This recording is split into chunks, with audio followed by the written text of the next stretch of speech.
بسم اللہ الرحمن الرحیم، اللہم صلی علی محمد و آل محمد وعجل فرجہم۔ جی السلام علیکم۔ 5واں روزہ اور ایک نئی خوبصورت سی قرآن کہانی کے ساتھ اپنے پیارے پیارے روزے دار بچوں اور عبادت گزار بچوں کے سامنے موجود ہوں۔ اچھا، میں نے روزے دار اور عبادت گزار الگ الگ کیوں کیا؟ میں نے کل بھی آپ کو بتایا تھا کہ ضروری نہیں کہ ہر بچہ روزہ رکھ سکے، لیکن ہر بچہ اللہ کی عبادت کر سکتا ہے۔ اگر آپ ایک تسبیح درود کی بھی پڑھ دیں تو وہ بھی اللہ کے لیے عبادت ہے۔ اگر آپ اپنی پاکٹ منی سے کسی ضرورت مند کی مدد کر دیں تو وہ بھی تو آپ کی عبادت ہے۔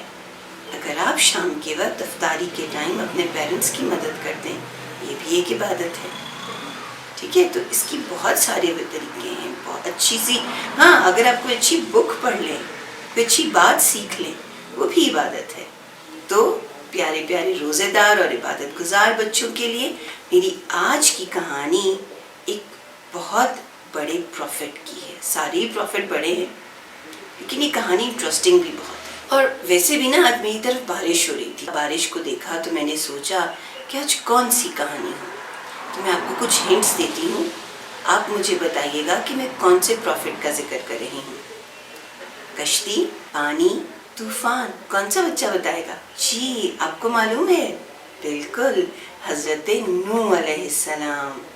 حضرت نوح علیہ السلام اللہ تعالیٰ کے 5 اولو العزم انبیاء میں سے تھے۔ اولو العزم انبیاء کون سے ہیں؟ جو اللہ تعالیٰ کے ساتھ کیا ہوا اپنا پرومس پورا کرتے ہیں، یعنی ہر پروفٹ نے اپنا پرومس پورا کیا، اور جو اللہ تعالیٰ کے دیے ہوئے کاموں کو اتنی مشکلوں کے باوجود بھی کرتے رہے، اپنا عزم رکھا، اسٹرانگ رہے، ڈرے نہیں کسی دشمن سے، انہیں کہتے ہیں اولو العزم انبیاء۔ اور یہ ہیں حضرت نوح علیہ السلام، حضرت ابراہیم علیہ السلام، حضرت موسیٰ علیہ السلام، حضرت عیسیٰ علیہ السلام، اور ہمارے بہت سی پیارے پروفٹ حضرت محمد صلی اللہ علیہ وآلہ وسلم۔ حضرت نوح علیہ السلام جو ہیں ان کا ذکر قرآن میں 43 ٹائمز آیا ہے، 43، 40 + 3، 43 ٹائمز۔ اور ان کو حضرت نوح کیوں کہتے ہیں؟ نوح کا مطلب ہے رونے والا، ٹھیک ہے، گریہ کرنے والا۔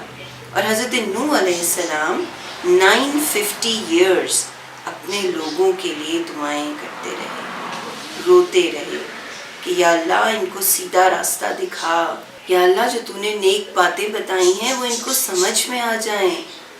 تو حضرت نوح علیہ السلام نے ان کو بہت سمجھایا، بہت بتایا کہ اللہ کے راستے پر چلو، صراط مستقیم پر چلو، سیدھا راستہ دیکھو، جو اللہ نے بتایا ہے وہ کرو۔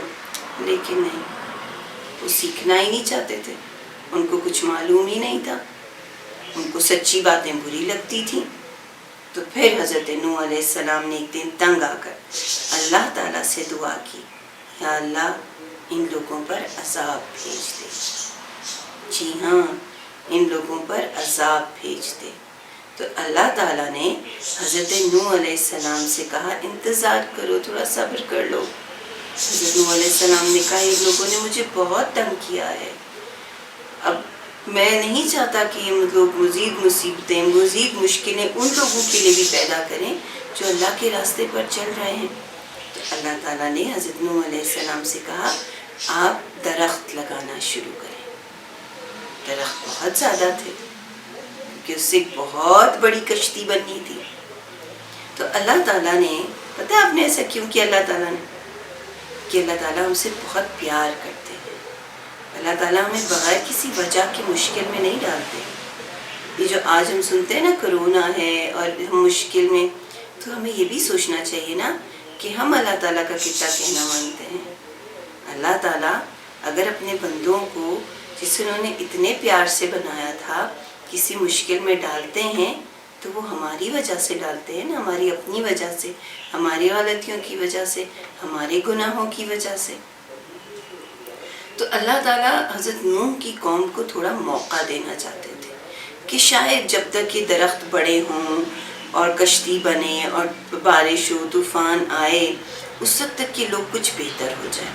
لیکن درخت بھی لگ گئے، وہ درخت بڑے بھی ہو گئے، اور پھر بھی کوئی معاملہ سیٹل نہیں ہوا، کوئی بھی بات ٹھیک نہیں ہوئی، وہ لوگ اور زیادہ برائیاں کرنے لگے۔ تو پھر اللہ تعالیٰ نے حضرت نوح علیہ السلام سے کہا آپ ایک کشتی بنائیے۔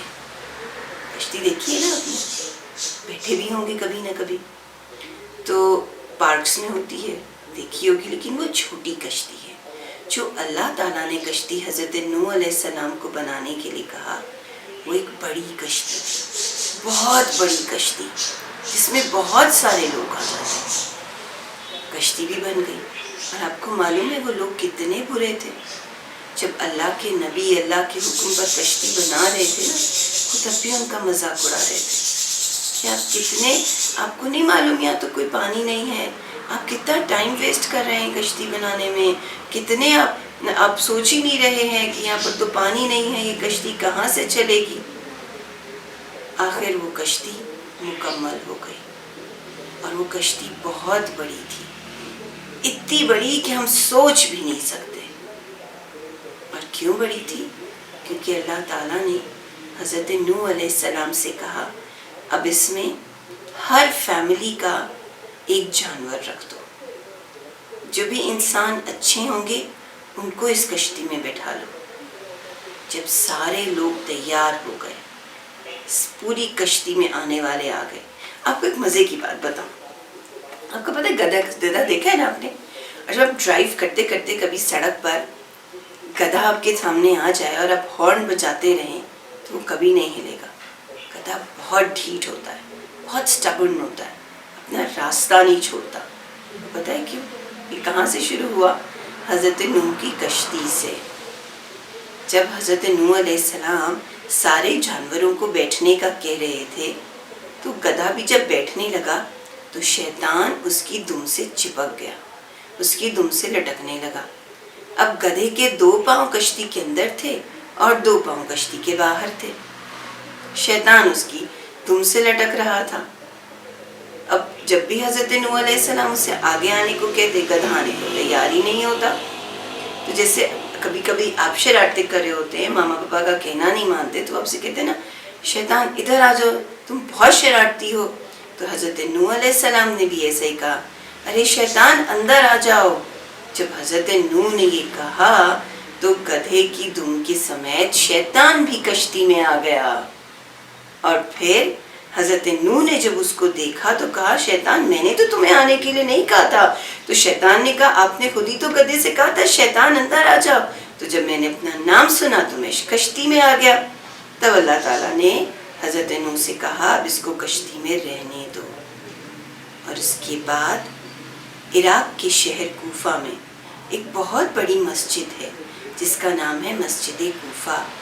جو لوگ زیارات پر جا چکے ہیں انہوں نے وہ دیکھی ہوگی، جنہوں نے نہیں دیکھی ہم اللہ تعالیٰ سے دعا کرتے ہیں کہ جلد ان کو زائر حسین بنائے، زائر امیر المومنین بنائے، ان کو وہ بہترین مقامات دکھائے تاکہ وہ وہاں جا کر اس جگہ کو دیکھ سکیں جہاں سے حضرت نوح علیہ السلام کا طوفان برآمد ہوا تھا۔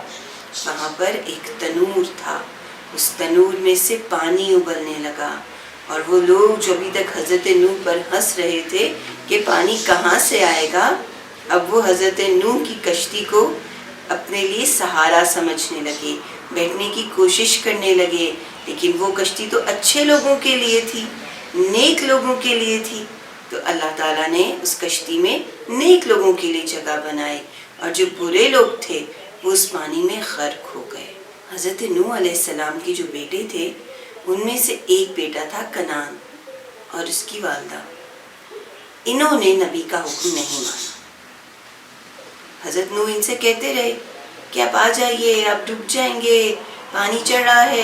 انہوں نے کہا نہیں ایسا نہیں کر سکتے، ہم پہاڑ پہ چڑھ جائیں گے، ہم بچ جائیں گے۔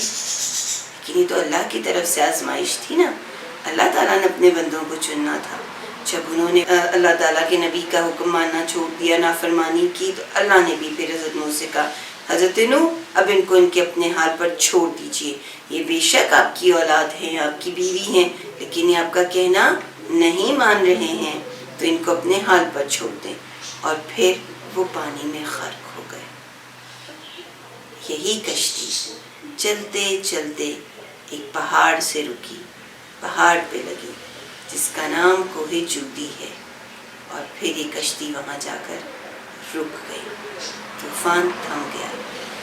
آپ جانتے ہیں حضرت نوح علیہ السلام کی کشتی میں بیٹھے ہوئے لوگوں کو ایک اور زندگی ملی، اور اسی لیے حضرت نوح کو آدم ثانی بھی کہا جاتا ہے، یعنی ایک مرتبہ پھر یہ پوری دنیا حضرت نوح کی کشتی سے دوبارہ سے بننا شروع ہوئی، فلرش ہونا شروع ہوئی۔ شکریہ، اللہ حافظ۔